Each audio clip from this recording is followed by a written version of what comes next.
Hello and welcome to the Soaring Eagle DIY RV build. This is video 4. I'll just do a quick introduction of our series here. I've already had 3 videos on YouTube in the last week or so. Those videos were primarily just still shot photos that I took while I was doing the build. Now the RV is almost finished. It took me about a year to build. I started in say October, November of 2023, and here we are beginning of December of 2024. So the RV is pretty much finished, and I didn't take a lot of videos during the build, but I did take a lot of photos, so I had some follow-up pictures so I could tell in the future what's behind the paneling and walls, where the wiring is, and for some steps in case I want to build this again. I didn't have any intentions on putting this on YouTube, but now that I am, I used the still shots in the first couple of videos just to kind of show the build, and in this particular video and moving forward, I'll discuss some of the components that we put into the RV, like this water pump that we're going to talk about today. Video 5 is going to be detailing the installation of a SureCall cellular booster. That will be the video 5, because we're in video 4 right now.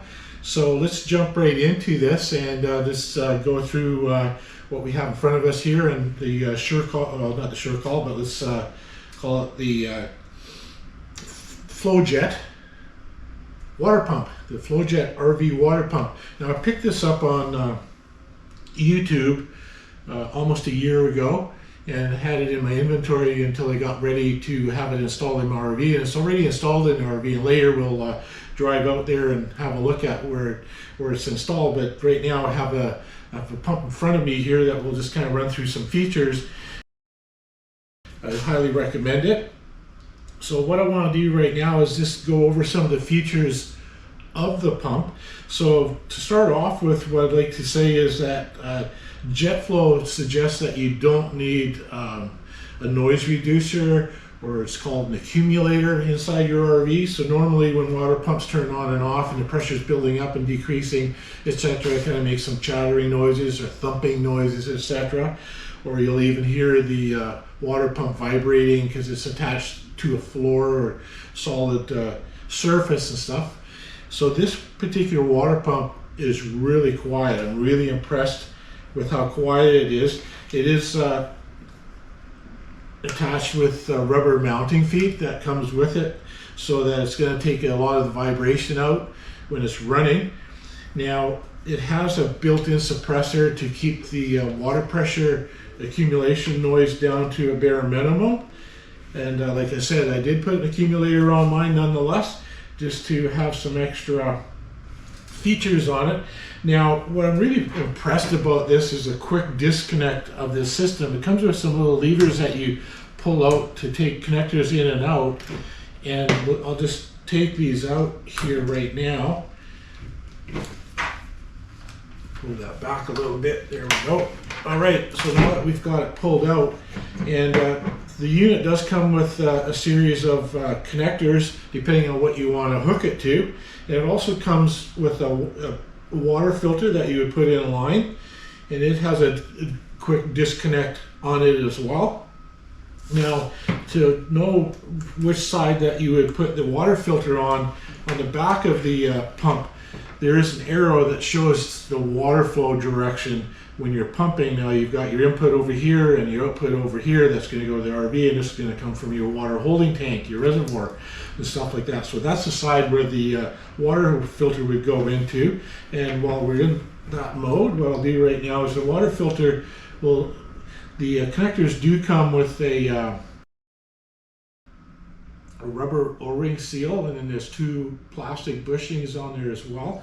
And you pull this little lever out and just press this into the fitting, and it goes in there quite snug. And then this little lever just pushed back in and locks it back in, and it's not going anywhere. And I was pleasantly surprised. It does not leak.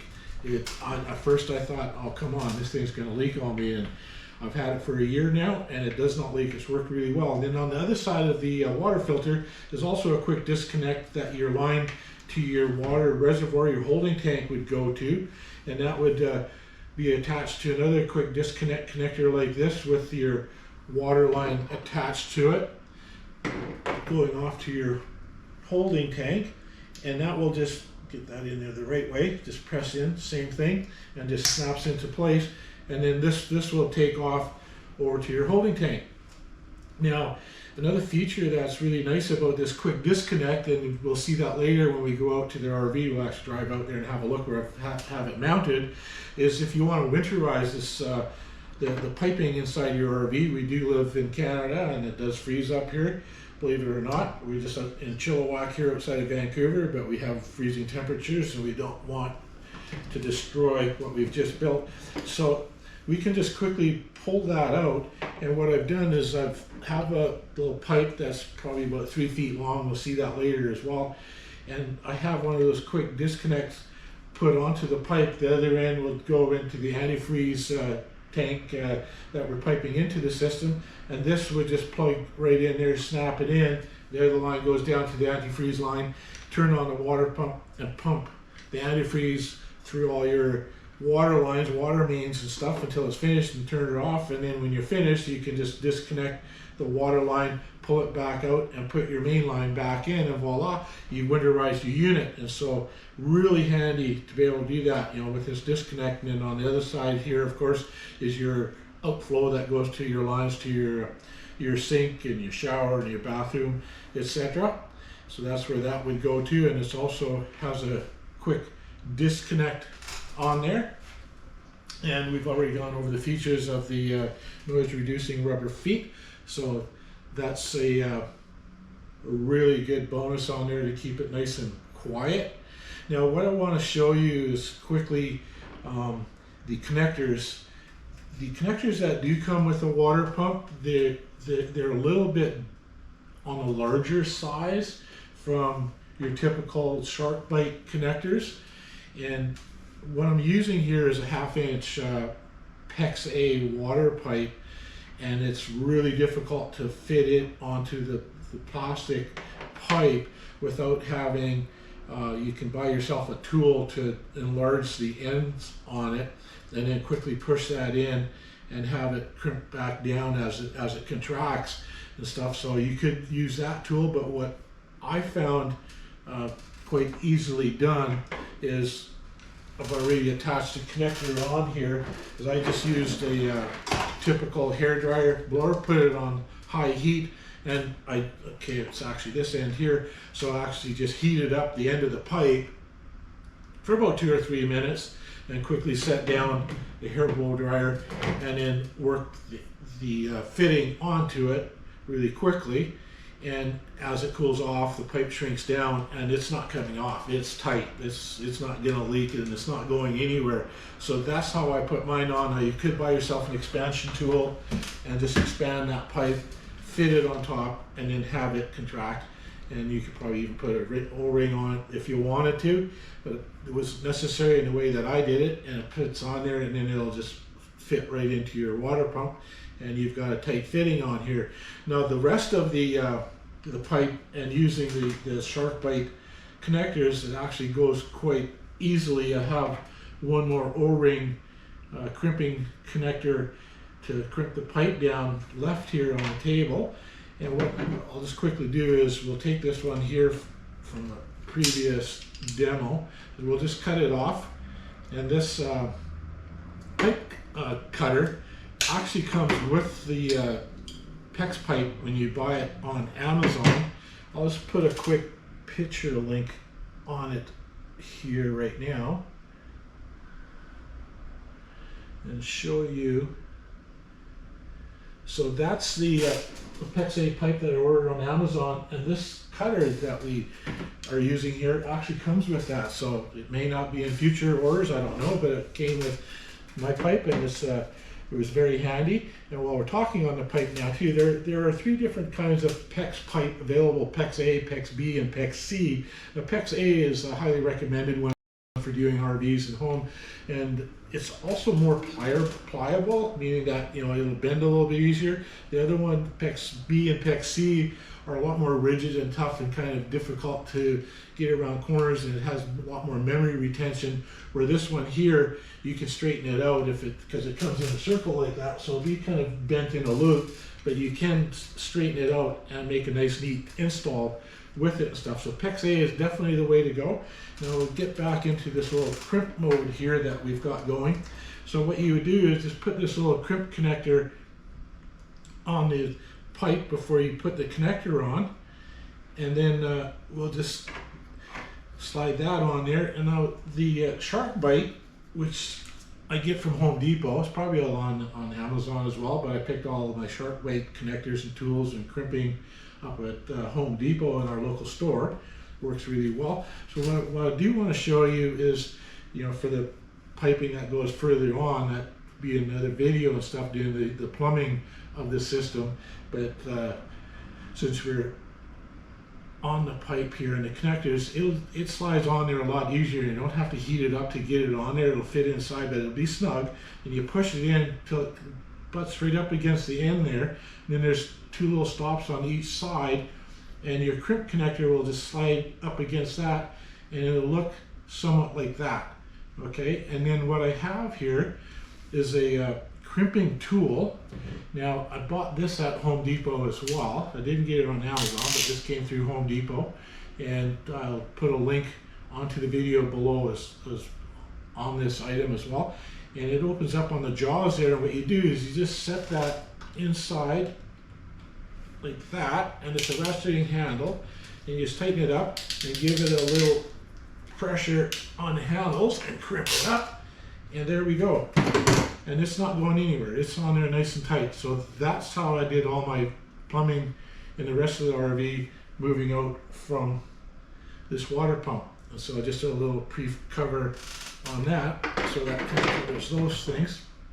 Now if you did make a mistake, which I tend to do once in a while, I'm not a pro, I'm not a professional, by all means, stretch the imagination. So DIY is all about the learning curve, and it's about enjoying the adventure while you're doing it. This little cutoff tool I did buy from Amazon, and I'll just put it up on the screen behind me here.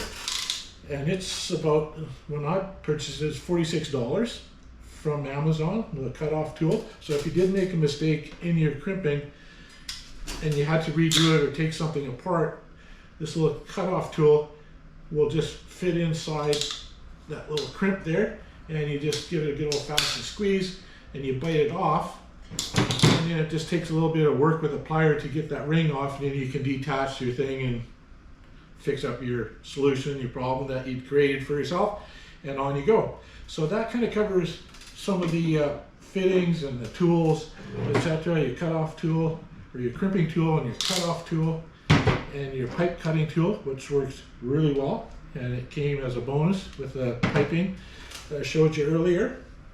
Now, what I do want to do is, after this video, we're going to run out to the RV, and I'll show you inside where the water pump is attached inside the RV already. We did that about 4, 5, 6 months ago, something like that. And so I don't have details on the actual installation mounting it on the floor, but it's kind of self-explanatory, and we'll shoot to that shortly. But also in our follow-up video, in our video 5, we're going to be covering, let me just get back to my image here, we're going to be covering our next product in our next video, and it's going to be on the SureCall cellular booster. Let's just click on that. So our next video, video 5, will be covering our installation of a cell phone booster. Now, there's thousands of those in use. I've installed quite a few of these myself, probably in the 30 or 40 of these units, and it works really well. And we already have that installed in our RV, and in our next video we'll be discussing the SureCall cellular booster, and we'll also discuss the antennas. There's 2 different antennas that I tend to use. We'll show the 2 different antennas, but I'll just run you a little teaser video clip here on this booster, which you'll see. Fusion to Go 3.0 RV helps you stay connected in your RV with twice the power of any comparable booster. In this video, I want to share a few tips on how you can get even more out of your booster. So that's a little teaser coming up in video 5. Stay tuned for that one. And so if you don't mind, to subscribe, to like, and to maybe even drop a comment and see some future items that you'd like us to talk about. Thank you. We'll see you at the RV. Bye for now.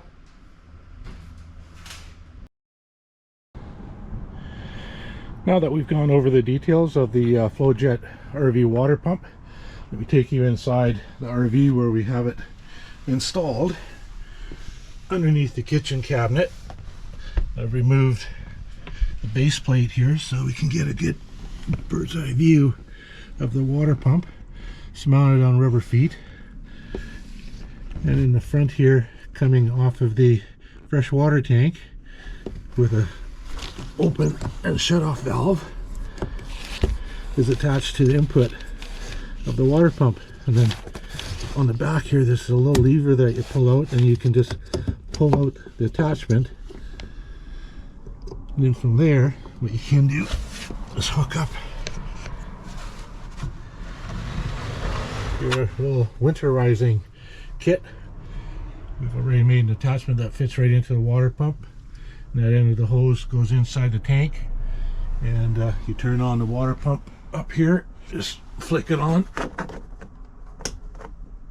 and off when you're done, but we'll leave it off for now, and it'll suck the winterizing antifreeze right through the lines and throughout. And when you're finished, you can detach the hose for the winterproof antifreeze line and hook up the main line, the main hose from your freshwater tank. Push that little lever back in, and voila, you've winterized it, ready to go. So let me now open the door and have a look from the top where the water pump is mounted from the top view inside. Kind of hard to see with all the cables and piping and plumbing that's in here, but there it is. On the back there on the wall, you'll see an onsen accumulator, which JetFlow says that you don't really need, because a water pump is already quiet and has mechanisms to keep it quiet without the need of it. But I put an accumulator on just to keep the pressure chatter noise down nonetheless. And inside here you'll also see a lot of plumbing and details that we'll go over in another video, as well as the sensors that we put in the freshwater and the blackwater tank for monitoring the level. And up top here inside the cabinet you'll see a hot water heater, which is an electric heater, AC 120. Open up that door and we'll have a quick view of it here. Built by Bosch. It's 4 gallons. Has a nice little adjustment on there. It very easily attaches and detaches, so for winterizing I just unscrew the hot and cold lines. I have a shut-off valve in the back here for them so that there's no pressure to it, and then I just take the tank outside and dump the water out and get ready for winter. So it's sitting here empty right now for this coming winter. And up top here we'll see a overheat blowout valve that I'll probably have to put some kind of a line on and see what happens. We'll deal with that in another video.